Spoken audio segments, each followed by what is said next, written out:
The story starts with a soldier named Park Byung-jong, who is tired and counting down the days until his discharge from the military. He is not looking forward to the arrival of a new platoon leader, Kim Shin-im, whom he believes will be strict and inflexible. However, when the platoon leader arrives, he immediately notices Park and asks him to demonstrate an obstacle course. Park is reluctant as he is about to be discharged, but the platoon leader insists. As Park starts the obstacle course, he trips and falls, and suddenly he finds himself in front of a goddess named Parlia. She tells him that he has experienced many hardships in his life and addresses him as a warrior. Park initially thinks it's a dream and tries to wake himself up by slapping himself. Parlia becomes upset with his behavior and calls him a warrior. Park expresses frustration at his situation, as he was about to be discharged in just 3 days. Parlia explains to Park that he will become a warrior in this world and will need to undergo training again. Despite having completed his military service in his previous life, Park becomes angry and verbally abuses Parlia, who becomes upset in return. She tells him that he no longer deserves the title of a warrior and decides to send him back to Earth. Park protests, but Parlia throws him to the ground, and he wakes up in a forest on the new world. He realizes that he is hungry and starts foraging for food. He begins with mushrooms, but soon questions why there are no other food sources in the forest. Monsters in the forest have been avoiding him, assuming he is a formidable opponent. Park calls out to Parlia, apologizes for his earlier behavior, and asks for food. Parlia forgives him and grants him some items, including a menu and a shovel. Park is overjoyed to receive these items. Meanwhile, Captain Dora and Nalari are also in the forest and sense a presence nearby. They discover a cake made by Park, which they find perplexing. Dora decides to leave, but Nalari remains behind. Suddenly, Park appears in front of them, frightening them with his sudden appearance. Dora and Nalari run away, and when they look back, Park has disappeared. However, Park uses his shovel to leap in front of them, surprising them with his speed. Believing himself to be in a fantasy world, Park challenges them to a fight. Dora and Nalari are frightened and believe that Park is a dangerous creature. Dora draws her weapons and they continue to approach him aggressively. Despite Park's pleas for them not to attack, Dora and Nalari remain cautious. Park had been setting traps in the forest to secure food, and Dora and Nalari fall into one of his traps. They realize that he is not the threat they initially thought. They fall unconscious, and Park ties them to a tree. Dora regains consciousness and begins to think of ways to escape. She wakes up Nalari, and they are both concerned about their predicament. Park approaches them and explains that he is trapped in this world and needs their help to get out. Nalari agrees to help. Dora is initially hesitant. However, Park persuades Dora by using spicy chicken hot sauce, which he had prepared to tease his friends. He pours the sauce into Dora's mouth, making her uncomfortable. Park then asks if she is willing to cooperate now. Meanwhile, Chief Haona is worried about Dora and Nalari not returning and prays to the goddess, Parlia. Park sits on Dora's back in the forest, talking to Nalari and playfully scaring her with the chicken sauce. Park Byung-jong, along with Nalari and Dora, arrives back in town. Chief Haona and the townspeople are relieved to see them return. As everyone gathers, Park uses Nalari as a hostage, but he quickly realizes that this is Parlia's world. In an attempt to prove his worth, he introduces himself as the warrior sent by Parlia, shocking the townspeople. Before we continue, take a moment to answer the question of the day. What is the best weapon to be sent in a fantasy world? Comment down below for a chance to be shouted out. Now, back to the recap. Chief Haona explains that she received an oracle from Parlia, stating that she was sending a warrior. However, Dora resents the chief for dealing with Park and is clearly unhappy with the situation. Chief Haona tells Dora that they cannot ignore the oracle and will treat Park as a warrior. The chief plans to test Park's abilities and mentions Kareem, a powerful member of the Range clan known for his physical strength. She suggests a competition to determine Park's worthiness. Meanwhile, Park contemplates running away and cuts a hole in his tent's roof with a shovel. However, a bullet stops him in his tracks. He believes it's Parlia. It turns out that to be Marley, who offers to help him get revenge on Parlia for personal reasons. He can shapeshift into a weapon that Park is familiar with and wishes to assist him in gaining more power. An old man enters the scene and questions how Park can speak their language. Park explains that Parlia granted him the ability as a reward. The old man invites Park to come outside, while Marley promises to provide him with more power once they trust each other more. Park carefully inserts the bullet into the neck, his hand steady but his heart racing. The setting sun casts a warm orange glow over the battlefield, making the tension in the air almost palpable. Parlia gazes up at the expansive, crimson-tinged sky, lost in thought. Her eyes search, but they do not find Park. Her emotions swirl like a stormy sea beneath her composed exterior. With a determined nod, she decides to send Brown to visit Park, hoping to gain insight into his readiness for the impending battle. Chief, a weathered and wise leader, approaches Park with a contemplative expression. "I can't decide," Chief confides, "whether you truly possess the heart of a warrior." Park, his jaw set and eyes filled with determination, replies, "I am not ready yet." But Chief, confident in her judgment, retorts, "You are ready, my friend." Park readies himself for the battle ahead. As the battle's commencement looms, Kareem, a seasoned warrior with a keen eye, discerns something amiss in Park's demeanor. He can see through the facade of innocence and spots a hidden wellspring of hatred in Park's eyes. Kareem's voice drips with mockery as he taunts, "You shameless pretender! You may have fooled the others, but you won't fool me." Kareem leans closer, his eyes narrowing, and he adds, "I will guess your truth. You hail from another world and have wronged Parlia, haven't you? That's why she sent you here as punishment." Park, though surprised by Kareem's perceptiveness, acknowledges, "You're quite astute." Eager to provide proof, Kareem asserts, "My body houses the most innovative mind in town." He urges Park to face the grim reality of the situation. With all the power Parlia has granted him, Park launches an aggressive attack against Kareem. However, to his astonishment, nothing befalls Kareem. Park's mind races, recalling military standards. A soldier can take on an enemy alone, a private can handle 2, a corporal can face 3, and a sergeant, like himself, should manage 4. Only 3 days have passed since he was discharged from the army as a sergeant. Frustration boils within Park as they both engage in a fierce exchange of blows. Park desperately swings a shovel, but it proves utterly ineffective against Kareem's defenses. Kareem continues to strike Park relentlessly until he is on the brink of losing consciousness. Amidst the chaos, Marley's voice resonates through the bullet hanging from Park's neck, a lifeline to his past. She implores him to remember the significance of trust and proceeds to unveil her other abilities. Marley demonstrates her newfound powers, causing Kareem to flinch in surprise when Park regains consciousness. Kareem, a veteran of countless wars, had never witnessed such a terrifying aura emanating from Park. He too appears cautious as the battle intensifies. Park expresses gratitude to Marley for their mutual trust. Marley, her voice tinged with self-preservation, states, "I'm helping you because if you perish, I'll be a victim too." Park contemplates his newfound skill, a single shot that could change the tide of the battle. He shouts while reflecting on his past experiences. With newfound determination, Park bolts into action, leaving onlookers in awe. Memories of his time in the army, where his comrades once ridiculed him, surged to the forefront of his mind. Marley queries Park's desires, and in a magical twist, powers surge to his fingertips, conjuring a gun into his grasp. Kareem charges toward him. Park's aim is true. He fires, and Kareem falls to the ground, a look of shock etched onto his face. The bullet, almost as if guided by fate, magically returns to Park's neck. The crowd stands in stunned silence, disbelief etched on their faces. Park proclaims, "Now, you can be certain that I am the warrior sent by Parlia." However, amidst the hushed murmurs, Kareem's voice rises, desperate and pleading. "He's the darkness sent into this world!" A collective gasp sweeps through the onlookers, and they hastily draw their weapons. With a newfound sense of urgency, they converge on Park, launching a furious assault upon him. Meanwhile, Brown observes the unfolding events from his celestial perch. He catches sight of Marley and realizes that Parlia's vision is shrouded by her presence, rendering her blind to Park's actions and intentions. Returning from the chaos on the battlefield, Brown rushes to relay the events to Parlia. He informs her about Marley's presence, but Parlia dismisses Marley as a feeble bug, urging everyone to focus on the mission. She boldly claims that Marley's world will soon become her own. Meanwhile, the relentless assault on Park continues. He fights valiantly, but the tide of battle shifts when monstrous creatures emerge from the sky. To his astonishment, these otherworldly beings rally to his side, coming to his aid. Among the fray, Dora distinguishes herself by bravely dispatching some of the monsters.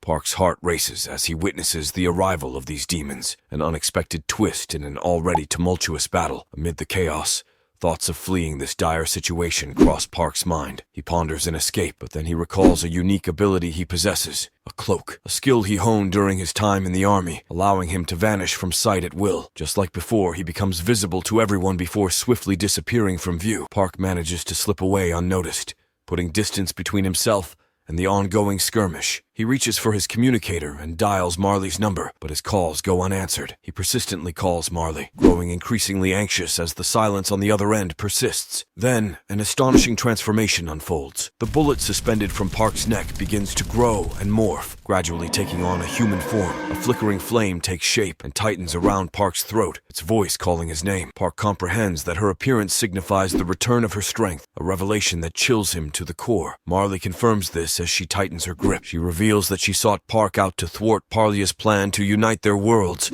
a development that she hadn't anticipated occurring so soon. Park comes to a staggering realization that the monsters weren't summoned by Marley, but rather by Parlia. Marley takes umbrage when Park refers to her children as monsters, and she admonishes him for his perceived rudeness. It dawns on Park that Parlia is attempting to steal Marley's world, and Marley weeps for being compelled to reabsorb her children. Park makes a startling revelation. The village that had asked him to defeat the evil was composed of Marley's children. Suddenly, they notice a presence nearby. The boy emerges from the shadows. Terrified, the boy attempts to feign unconsciousness upon seeing Park. Park, his voice stern, threatens the boy, but the fear jolts him awake. The boy reveals that he doesn't belong to the village, and is, in fact, a spy from a place where people harbor a deep resentment for the Parlin faith. Identifying himself as Saint June, he explains that he opposes the Parlin faith and was sent to infiltrate the village. He had disguised himself and infiltrated the community, all while observing Park's intimidating presence. June confesses that he found Park to be a formidable figure, inciting his fear, proceeded with his mission in the town, working covertly. However, Park's arrival in the city, the revelation of the Oracle, and Kareem's fierce battle had all transpired in a single day. As he contemplated leaving, June reconsidered, thinking that Park might hold the key to helping them, so he discreetly followed Park. Park is incensed by June's revelation and begins to strike him, but Marley intervenes, preventing Park from executing Jun, despite the potential threat he poses. Park acknowledges the ambiguity of Jun's words, realizing they could be both true and false. Marley aligns with Park's skepticism. June makes a plea for his life, explaining that killing him would attract unwanted attention from his organization and empire, jeopardizing them all. With Kareem still alive and hunting them, June argues that survival in their current situation would be challenging. June offers his assistance, claiming to be a genius spy. Impressed by his determination, Park decides to keep him by their side. However, Park has a plan. A daring adventure lies ahead, with their respective motivations driving them. Park for himself, Marley for her children, and Jun for his organization. The trio embarks on their adventure. The collision of two planets signals the success of their daring plan, and Goddess Parlia is delighted with the outcome. She instructs White to acquaint him with their world, and a mysterious black-jacketed man turns his head in response to her voice. It is revealed that him is none other than Kim Shin-im, who had previously witnessed Park's death. Overwhelmed, Kim questions whether this is all a dream. However, Parlia assures him that it is a new world, not a dream. Kim remains absorbed in his thoughts, seemingly oblivious to Parlia's words. To bring him back to reality, Parlia restores Kim's memories, making him realize that he has already passed away in his world. He understands that this is no dream, but a second chance granted by God's mercy. Parlia then presents a condition. Kim must become a warrior and eliminate all evil in this new world. Despite the challenges this may entail, Kim agrees and expresses gratitude for this divine opportunity. Goddess Parlia bestows upon Kim the power to become a worthy warrior, assuring him not to fear this unfamiliar world with White as his guide. In the present moment, Kim feels a surge of immense power coursing through his body. White transforms herself into a sword, enabling Kim to descend upon the Empire. It reassures the terrified populace that the hero will protect them. The Empire's entrance, Park and June assume disguises as a priest and a nun. They are scrutinized by a guard checking for wanted individuals, but Park and June merely smile, causing the guard to let them pass with ease. Inside the Empire, Park is surprised by the simplicity of their entry. Jun flaunts his makeup and luck skills, which played a pivotal role in their success. Despite his annoyance, Park begrudgingly acknowledges Jun's usefulness. An unexpected encounter occurs when a child accidentally bumps into Park. Park responds kindly, surprising Jun, who had never witnessed this side of Park before. The child had dropped a doll, and Park, while returning it, notices the doll's face bears a striking resemblance to someone he knows, Kim Shin-im. Back at St. June's hideout, Park gazes angrily at the doll. The residents of the Empire inform them that the doll represents the warrior and recount the incident of monsters descending from the sky. The warrior and the angel had saved their lives. June advises Park not to fret too much. However, Park anticipates that the hero will eventually come forward and reveal that he was originally a warrior candidate. This revelation surprises both Marley and June as they learn that Park's gruff personality does not seem befitting of a warrior. Park, disheartened and irritated, crushes the doll, sensing an impending ominous turn of events. June inquires about their next plan. Park recognizes that he lacks information and power. He outlines his intention to enlist June's assistance, finding a hidden place where he can secretly develop his strength. In the cathedral, the warrior stands before a statue resembling Parlia, catching the attention of a young man with lilac hair. The young man approaches the warrior, revealing that someone wishes to meet him, as this individual possesses knowledge about the demon's true identity. As the mysterious person approached the warrior, she unveiled her face,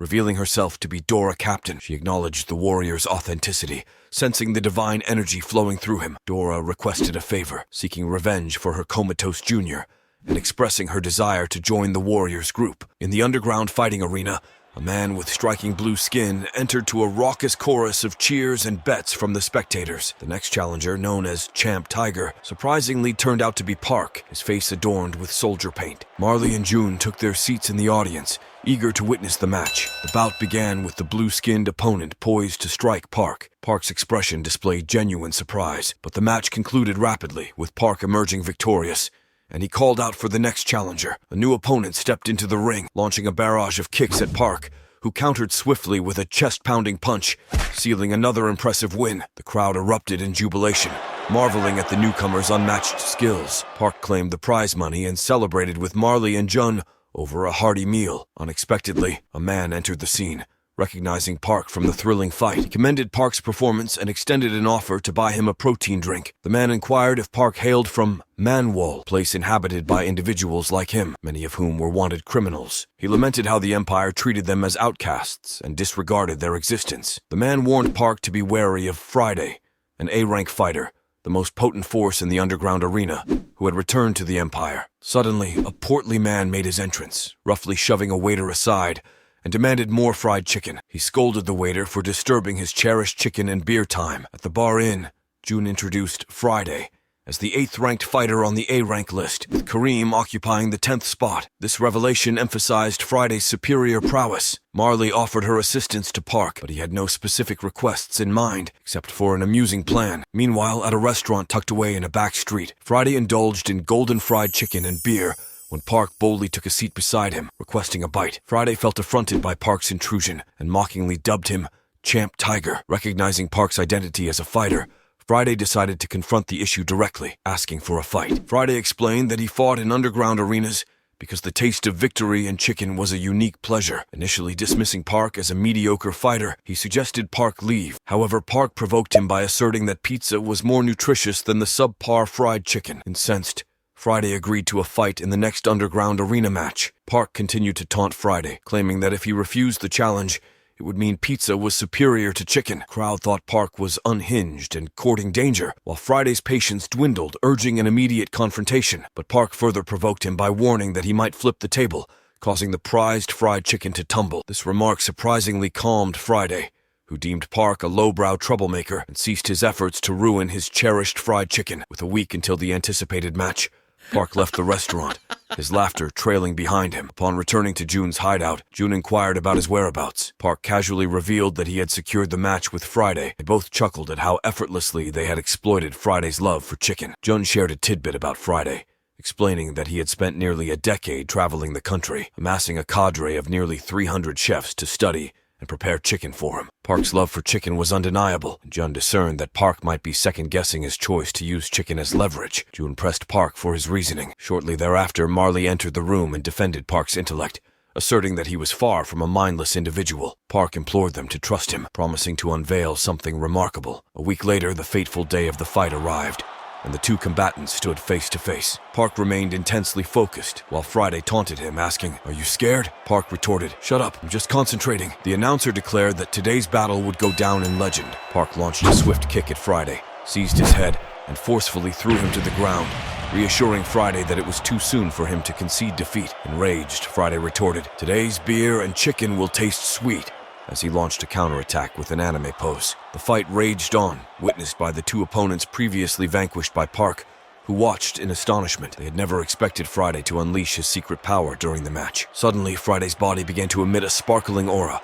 granting him the properties of carbonic acid. He attacked Park with a sparkling shot that sent him hurtling through the air, followed by a powerful forward thrust that landed a punch on Park. Although Park managed to regain his footing, his mouth began to bleed. He recalled Jun's teachings about the power of a carbonated drink. It could unleash energy, but also left the user vulnerable. Park seized the moment, grabbing Friday's head and bringing him down. Friday rose into the air, descending with great force upon the ground. Park deftly evaded Friday's attack and prepared to counter-strike confidently. However, his attempt faltered, and he received a powerful punch to the face. Spectators watched in awe as Park, despite the relentless blows, maintained a smile. Both fighters charged towards each other, with Park skillfully defending himself while Friday relentlessly delivered punches. Park bided his time, waiting for the opportune moment to launch a counterattack. When the moment arrived, he unleashed a serious punch, but just as he was about to strike, dizziness overcame him. Friday revealed his cunning strategy, confessing that he had coated himself with an abundance of sparkling. His final blow would trigger the sparkling substance within Park's body to detonate. The ensuing explosion left Park gravely injured,